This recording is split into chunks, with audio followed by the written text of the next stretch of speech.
Rays of Truth, Crystals of Light, Information and Guidance for the Golden Age. Updated original works of the late Dr. Fred Bell, 1943 to 2011. By Dr. Fred Bell. Narrated by Will Petti. Who is really in charge? An example. Storms, floods, high winds, and tornadoes are wreaking havoc upon American soil. Droughts in Hawaii, where delicate and rare species critically depend upon the natural balance of fast-disappearing rainforests, and droughts in other rain-dependent countries are raging woe upon this planet.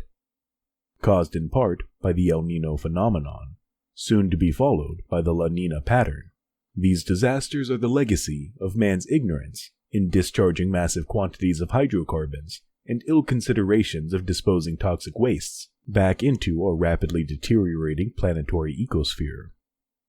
This route of disruption is rapidly absorbing our daily lives and stealing away our critically needed leisure time. What does it take to get your attention? Another teen suicide or schoolyard shooting? Or maybe you will ignore all of this in favor of a winning lottery ticket. Where is humanity going? Do you accept tragedy to others as a form of entertainment? Or do you, as a human being, a person, one with a voice that will cry out to make a difference, if not for reasons of your own, then for the sake of a better soil for tomorrow's children, want to make a difference and prevent it? You can become a caring contributor to a better humanity that will make a stand and exercise choices and execute ideas that will reinstate our global environment back into a friendly world that we older generations were born into and took for granted. There is help standing by.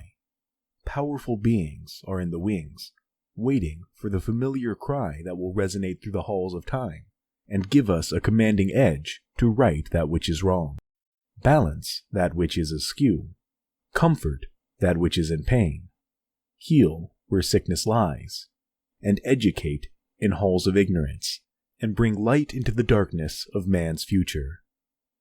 I've been involved with government-funded science projects ever since I began working at the University of Michigan when I was just a teenager. I served in the Air Force, tracking bogies traveling at speeds and along flight paths far beyond the technology we had then, or even today. I also worked later at NASA on many programs, including manned Apollo flights to the moon.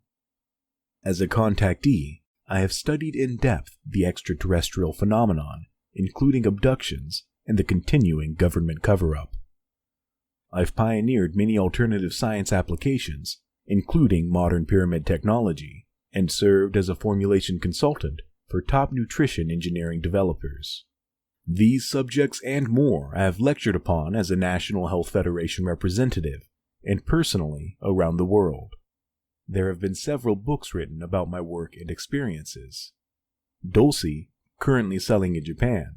The Fellowship by Brad Steiger, which sold worldwide, published by Doubleday in Bantam Books Press. The Promise is another paperback book, currently published in English, Japanese, and German. I could go on, but I think my point has been made. What I say here has validity, is verifiable, and worthy of your time and interest. I would recommend that once you involve yourself within the information presented within this book, you let yourself enjoy and share it with your friends. This is about sharing, and sharing is important. Subjects covered throughout this book include the federal government's Global 2000 report, economics, foreign stresses, the extraterrestrial cover-up, alien technology, both good and bad, abductions, space and time travel, and I am also going to explain ways that you can become involved with our expanding global problems and make a difference. We're also going to learn how to change your life, elevate your consciousness in the ever-present era of this heavily stressful environment in which we live. The Carter Administration's Global 2000 Report. The Global 2000 report was sponsored by the Carter administration with the cooperation of 44 different nations and subsequently researched and assembled by 19 different federal agencies. It was then released during the Reagan administration.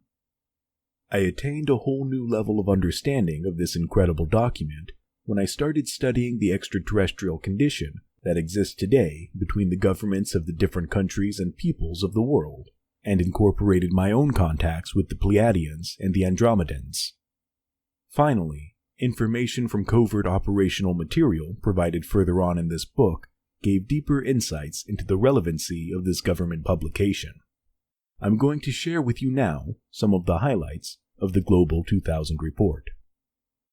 The air we breathe.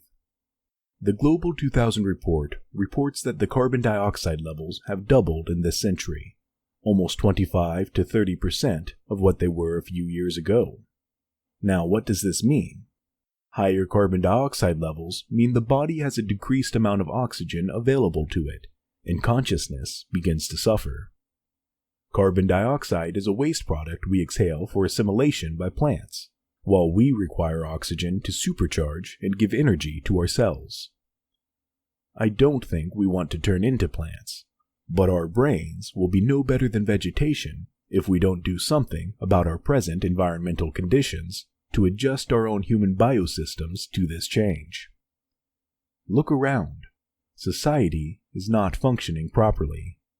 You ask someone to perform a task, and they inevitably either forget or give a reply a month later.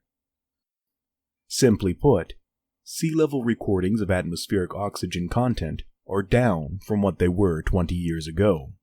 Current recordings are equivalent to what was recorded 2 decades ago at 1,200 to 2,500 feet above sea level.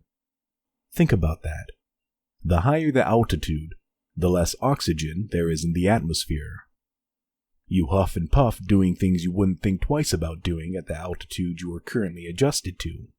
Expand that concept over time, and you'll realize that you don't have to travel up a mountain or take a ride in an airplane to experience this phenomenon. You can get the same effect just by living longer, because as the carbon dioxide levels continue to rise, the oxygen readings will continue to drop. Everywhere. Just imagine that the mountaintop oxygen levels and performance envelopes are coming down to the ocean levels to really picture the dilemma. The main area affected is the brain. Total oxygen deprivation kills quickly. Partial oxygen deprivation kills slowly. The human brain, most active during sleep, selectively curbs vital functions proportionately to the amount of oxygen and nutrients it receives. We will study the phenomenon of the brain as we continue into this discourse on deeper and deeper levels. Later chapters on nutritional systems propose corrective actions, but for now, realize that your body is receiving far less oxygen and far more carbon dioxide than it was 10 to 15 years ago. Global weather changes. Have you noticed major changes in the weather worldwide? Prolonged droughts in the tropics? Dramatic floods in arid regions? Overall, does it seem hotter to you? Carbon dioxide is denser than oxygen, creating the greenhouse effect, where sunlight is trapped in the atmosphere and held until the heat is dissipated. The Earth, as you know, is heated by the greenhouse effect. With the increasing levels of carbon dioxide caused by fossil fuel technologies releasing tons of vaporous hydrocarbons, the atmosphere is becoming denser, holding more heat and water vapor, interfering with global weather patterns and ocean currents. The recent incidence of 3 El Niño episodes, the last being the most intense ever recorded, in the past 10 years is potent evidence of this worldwide, man-created effect. Mass species extinction. A few years ago, we discovered that we have just as much of a problem with alkaline rain as we do with acid rain. When acid or alkaline rain runs off, where does it go? It seeps into the water tables, affecting, or should I say infecting, lakes, forests, streams, and rivers. This, in turn, has precipitated accelerated species extinction. The Global 2000 report reveals that by 1981, we had already lost close to 2 million species of birds and animals and insects, and further predicts that by the year 2000, 10 to 20 million more species could become extinct. This represents approximately 20% of the life on Earth. This is something to think about, because we are going to have to take responsibility for the human race and its rapid degradation of spiritual, ethical, and moral values. The coming famine. Species extinction is not limited to animal life. Consider the destruction of varietal stocks, our food staples of wheat, corn, potatoes, and so on. Our disregard for the impact man-made pollution has on the planet has come back to haunt us. Bite into a tomato or an ear of fresh corn, it doesn't have the taste it used to have. The living enzymes that provide flavor have been horribly damaged by this more hostile environment. A contributor to these less than favorable growing conditions is another major change in our atmosphere, the depleted ozone layer. It allows too much ultraviolet light to penetrate the outer levels of the atmosphere and bombard the surface of our planet. One effect of the increased ultraviolet radiation is a tendency for our crops to ripen from the inside out, similar to what a microwave oven does, destroying vital food enzymes. Another contributor has already been mentioned: acid and alkaline rains. For example, acid rain causes oranges and grapefruits to taste bitter by pushing the potential hydrogen, pH, up into top acidic range. You may have noticed oranges and grapefruits taste much more acidic than in the past. This condition and others like it can be rectified. There are technologies available that can repair this destructive soil condition. Hints at a solution. We researched the pyramid structure and discovered it has the tendency to bring the pH of a plant or animal back within healthy pH levels again. So with the creative use of pyramids, we are able to reprocess foods before we consume them. Look for this subject in upcoming chapters. There are ways of skirting some of the existing problems we now face, but we must realize the deleterious effects upon our bodies if we choose to ignore our present environmental conditions. Deliberate misinformation. Our society has been led to believe that fluorocarbons, spray cans, leaking refrigerators, and PCBs were causing the depletion of the ozone layer. This is one of the stupidest things ever presented to the gullible public. Even the Global 2000 report finally admits, in Volume 1, that the problem with the ozone layer is actually caused by high-flying jet aircraft, but also states that this shouldn't be made public because of the tremendous amount of income derived worldwide by the trilateral, oil companies, and other huge organizations that really run our planet from the commercial jet trade. They don't want you to know the damage caused by jet aircraft because changing shipping methods and reducing air travel would severely affect their profit margins. Think about it. A large 747 ready to take off sits there with 100,000 pounds of fuel. It's going to fly continent to continent for over 8 hours at an altitude of over 35,000 feet with jet engines emitting a pollution-filled exhaust of over 5,000 degrees Fahrenheit. Tell me that isn't going to do more damage to the ozone layer versus, say, a fluorocarbon molecule from a spray can in your garage. Loss of oxygen-producing habitats. The Global 2000 report also documents another environmental tragedy: the deforestation and desertification of this planet. 60% of Earth's oxygen comes from an algae that lives on the surface of the ocean down to a depth of approximately 75 feet. This algae is rapidly being killed off by large ocean-going ships, exhausting tons of hydrocarbons, radiation pouring into the oceans, and other man-made pollutants. The remaining 40% of our oxygen comes from plants and forests. The great movement to raise consciousness about our rainforest areas stems from many valid causes, including the desire to continue breathing oxygen. We are stripping the Earth of forest by an area the size of California every year. California is almost 800 miles long and nearly 200 miles wide, a huge surface area. And when we do this, we are not replacing the lost oxygen-giving forest.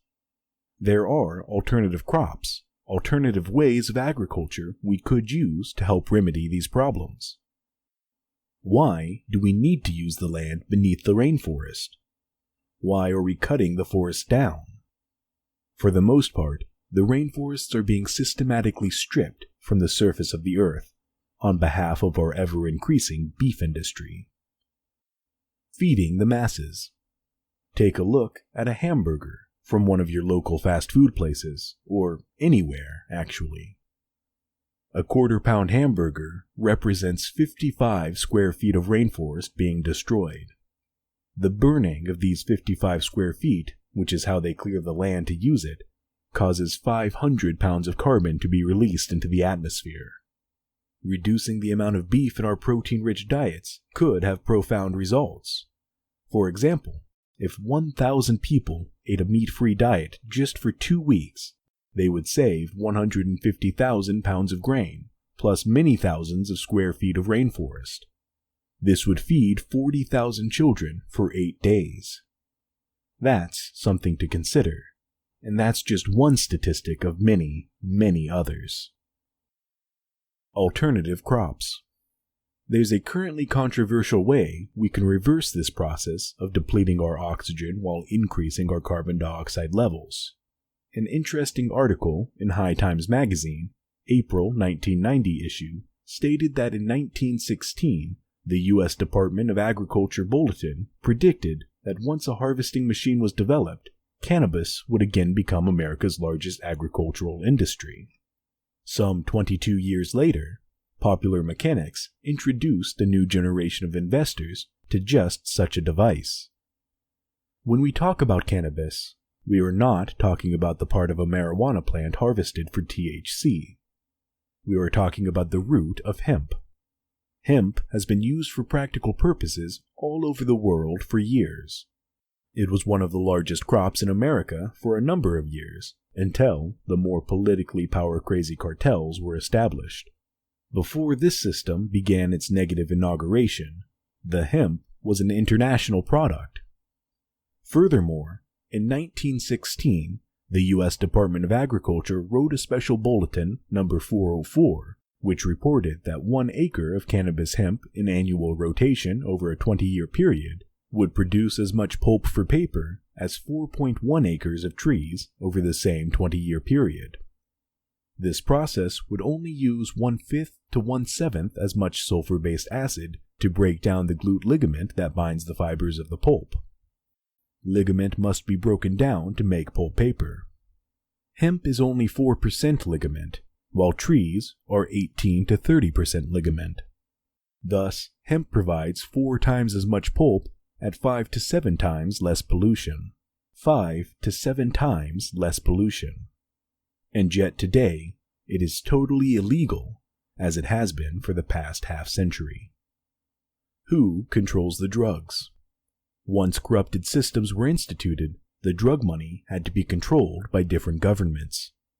If any government truly wanted to stop the drug trade, all they would have to do would be to go directly into the different countries where these drugs are produced and destroy the crops.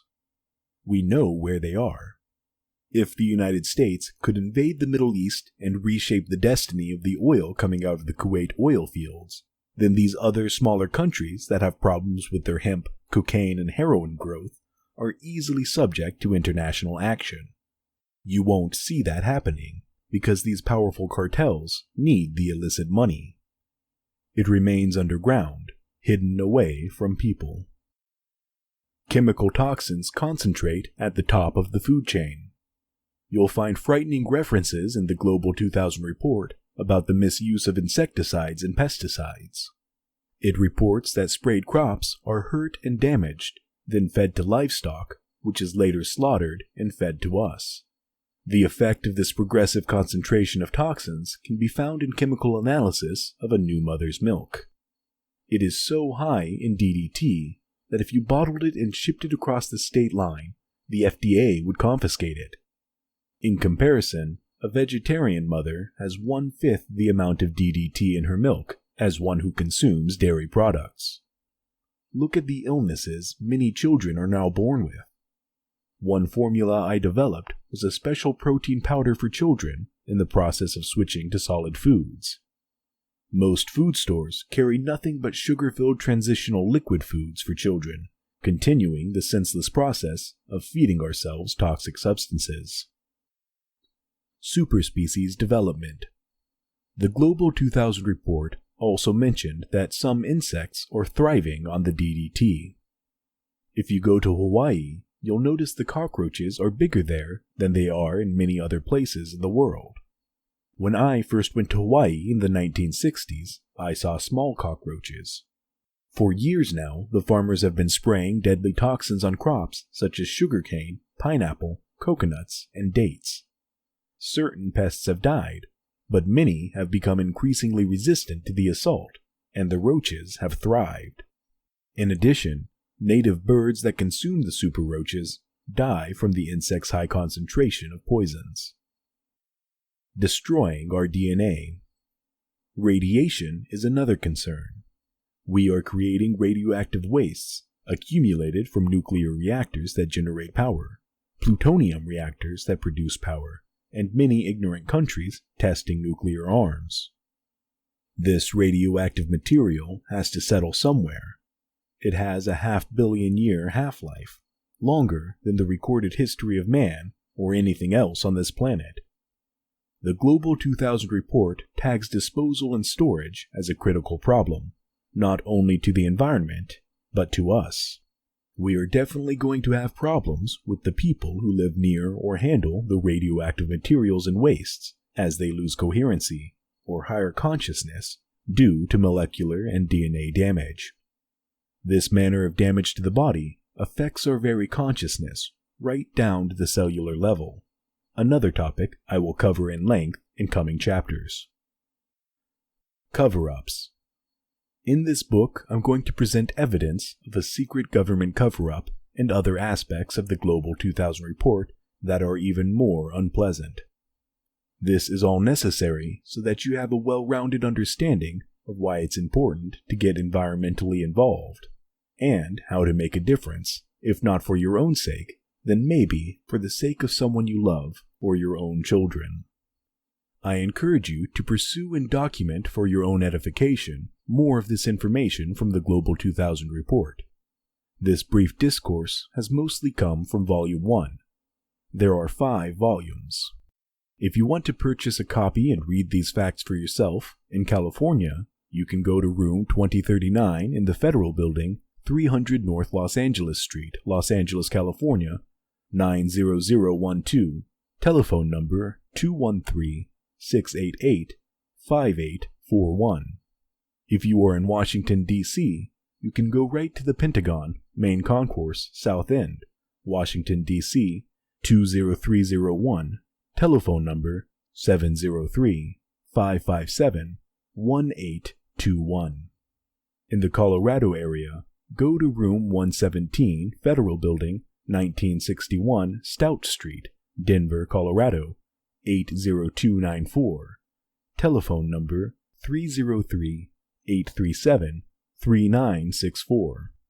If you are out in Texas, go to 45 College Center, 9319 Gulf Freeway, Houston, Texas, 77017. Telephone number 713-226-5453. In Washington, you can go to room 194, Federal Building, 915 2nd Avenue, Seattle, Washington, 98174. Telephone number 206-442-4710. What I have put forth here is just a gleaning of the information contained in this book. I look forward to sharing this information and offering solutions to you.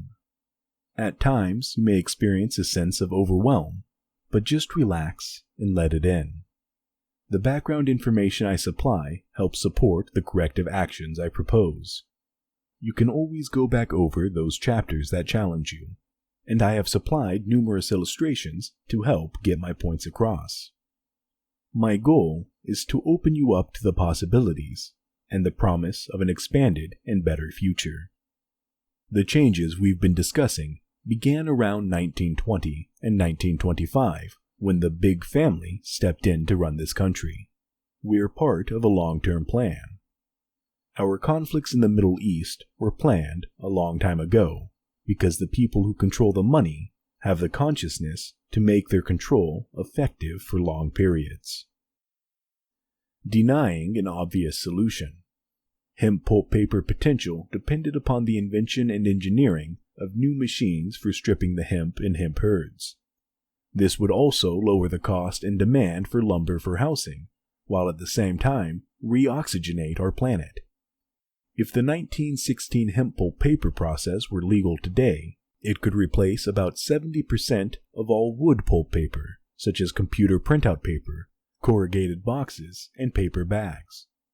Pulp paper made from rags is machined from 60% to 100% hemp fibers, is stronger and more flexible than paper made from wood pulp, and is a less expensive and more ecological paper choice. In the book Solar Gap, 1980, Science Digest, and Omni Magazine, The Alliance for Survival, the Green Party of West Germany put the total figures of our energy costs at 80% of the total dollar expenses of living for each human being.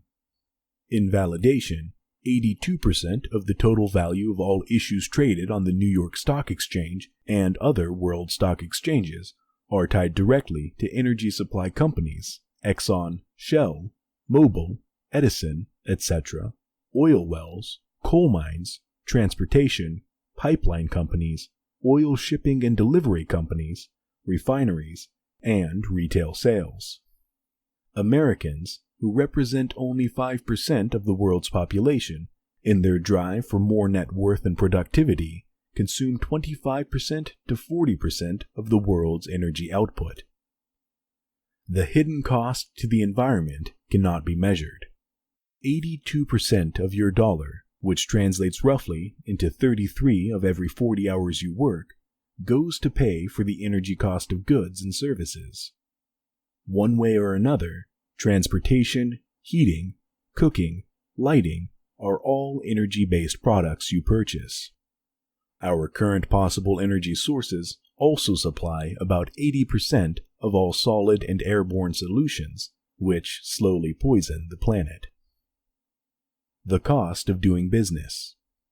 The U.S. EPA report 1983 and 1989 focused largely on the world's catastrophic condition from carbon dioxide, a byproduct of using fossil fuels. The cheapest substitute for these expensive and wasteful energy methods is not wind or solar panels, nuclear, geothermal, or the like, but biomass. The world's most efficient solar source has been created, and it's a plant. One of the early oil barons, Nelson Rockefeller of Standard Oil, had a lot to do with the election and support of the presidency of Eisenhower, and before him, Truman. We'll get into that when we discuss the UFO cover-up. These oil people were very powerful, and they had great vision, not only of possessing great wealth at the time, but possessing the wealth of the future, and eventually controlling the world. Nothing has really changed from the times of the kings and the queens to now. It's just a little bit more refined. The early oil barons were aware in the 20s of the possibilities of Henry Ford's methanol scheme. Henry Ford had 40 acres of hemp for methanol production on his estate. He even grew marijuana after 1937 to prove the cheapness of methanol. Paranoia kept the oil prices incredibly low, between $1 and $4 a barrel. There are 42 gallons in an oil barrel. This price was kept low for almost 50 years, until 1970, so low in fact that no other energy source could compete with oil, and once there was the lack of competition, the price jumped to $40 a barrel. And now here we are in Iraq, trying to control the oil market. Suddenly, for whatever reason, we are now in an era where oil is not only prohibitively expensive, but embargoes are threatened by foreign powers, i.e. OPEC, Libya, Iran, etc., to virtually hold the U.S. hostage. That's how dependent we are on foreign sources of polluting petroleum products. Biomass conversion to fuel should begin immediately to stop the planetary pollution and make us energy independent. By the year 2000, the US will have burned 80% of its petroleum resources, while our coal reserves may last 100 years or so longer. But coal has serious drawbacks. High-sulfur coal is responsible for killing almost 50,000 Americans and up to 10,000 Canadians per year by producing acid rain. Fuel is not synonymous with petroleum, so let's not think about it in those terms. And new hemp biomass systems can create millions of new jobs we need right now. We could create a healthy economy in the 90s and 2000s. We should wake up. These old jobs of the 90s and the 80s and the 70s no longer suffice because they're destructive jobs. They can no longer provide the income we need, and if we're going to go from survival mode to excellence, we do have to change. Hemp biomass can replace every type of fossil fuel energy product. When hemp is grown for biomass as a renewable energy crop, carbon dioxide is absorbed by the living plants, which in turn release much-needed oxygen. Biomass conversion, utilizing the same cracking technology employed by the petroleum industry, will make charcoal to replace coal. Charcoal contains no sulfur, whereas coal is full of sulfur. That's what makes it so bad for us. The gases that remain after the charcoal and fuel oils are extracted from hemp can be used for fueling cars, generators, power plants, etc. Imagine replacing all these nuclear reactors with the fuel that comes from the hemp process. This biomass cracking process can produce a methanol or charcoal fuel, as well as the basic chemicals of industry, acetone, ethyl acetate, tar pitch, and creosote. The Ford Motor Company successfully operated a biomass cracking plant in the 1930s in Iron Mountain, Michigan, using trees. Hemp was too costly at that time due to the labor costs of land harvesting. Throughout history, hemp seed was made into fuel oil. Hemp seeds are 30% oil by volume. This oil makes high-grade diesel fuel and aircraft engine and precision machine oil. The genie's lamp burned hemp seed oil, as did Abraham the prophet's lamp and Abraham Lincoln's lamp. Only whale oil came near hemp seed oil in popularity as a fuel. When Rudolf Diesel invented the diesel engine, he intended to fuel it with a variety of fuels, especially vegetable and seed oil. Hemp is 77% cellulose, the basic industrial raw material used in the production of chemicals, plastics, and fibers. Depending upon which U.S. agricultural report is correct, an acre of full-grown hemp plants can substantially provide from 4 to 50 or even 100 times the cellulose found in corn stalks or sugarcane, the planet's next highest annual cellulose plant. In most places, the hemp can be harvested twice a year, and in warm areas such as Southern California, Texas, and Florida, it can be a year-round crop. Hemp has a short growing season and can be planted after food crops have been harvested. An independent semi-rural network of efficient and autonomous farmers will become the chief economic player in the production of energy in this country. The United States government pays in cash or in kind for farmers to refrain, listen to this, to refrain from growing on 89 million acres of rich farmland each year, called the soil bank. 10 million acres of hemp would be the equivalent of 500 million to 1 billion acres of corn. Hemp fuel derivatives, along with the recycling of paper, would be enough to virtually run America without oil, except as petroleum fertilizer. And 10 million to 89 million acres of hemp and other woody annual biomass planted on this restricted, unplanted, fallow farmland or soil bank would make energy a whole new ballgame and be a real attempt at doing something to save the Earth. Obvious opponents. The catch-22 is obvious with the energy companies. They own most of the petrochemicals, pharmaceuticals, liquor, and tobacco companies, and are intertwined with the insurance companies and banks that own them in such a way as to make untangling the various interlocking dictates of aristocracies a Herculean task for even the most dedicated researcher. Many politicians now in power, according to the press, are bought and paid for by the energy companies. And the U.S. government is the arm, i.e., the CIA, the company, Robert Ludlum, the Bush-Quayle administration, which was uniquely tied to the oil, as well as newspapers and pharmaceuticals. The world's struggle for money is actually a struggle for energy, as it is through energy that we may produce food, shelter, transportation, environment, and entertainment. It is this struggle which often erupts into open war. It may not be that if we remove the cause, the conflict will also be removed, but the possibility is strong enough that we must try. Ultimately, the world has no other rational environmental choice but to give up fossil fuel. At that point, we could tell OPEC goodbye forever. The national balance of payments deficit would pass by the wayside, and personal energy bills could be cut by as much as 50%, perhaps as much as 90%, with biomass from hemp as recycled waste. No more elderly or poor people will be freezing to death. Interestingly enough, there is an article, partially in here too, that states, "The arrival of newly imported hemp, cotton blended clothing from China in 1989 signaled the beginning of the new era for the rapidly changing world of fashion.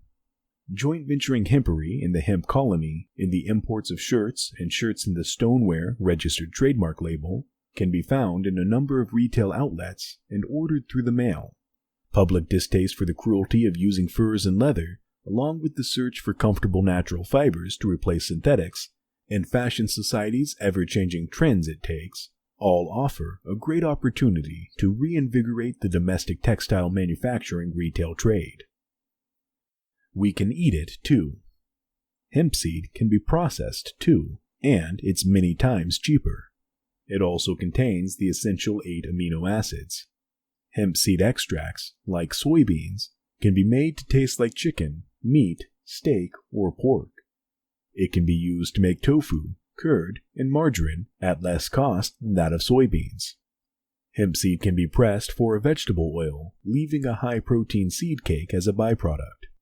Sprouting any seed improves its nutritional value, and hemp can be sprouted and used like any other seed sprout for salads or cooking. Hemp is a favorite birdseed because of its nourishing oily content.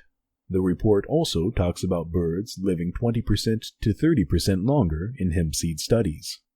Furthermore, recent studies indicate the depletion of the ozone layer threatens to reduce the world's soy production by a substantial amount, up to 30% to 50%, depending on the density fluctuation of the ozone shield. But hemp, on the other hand, resists the damage caused by increased ultraviolet radiation and actually flourishes in it by producing more cannabinoids, which provide protection from ultraviolet light. Australia survived 2 prolonged famines in the 19th century, using nothing but marijuana seeds for protein and marijuana leaves for roughage. It's no wonder that Central and South America hate the U.S. and want us out. They see us as ignorant killers. For years, our government demanded that Paraguay poison their land.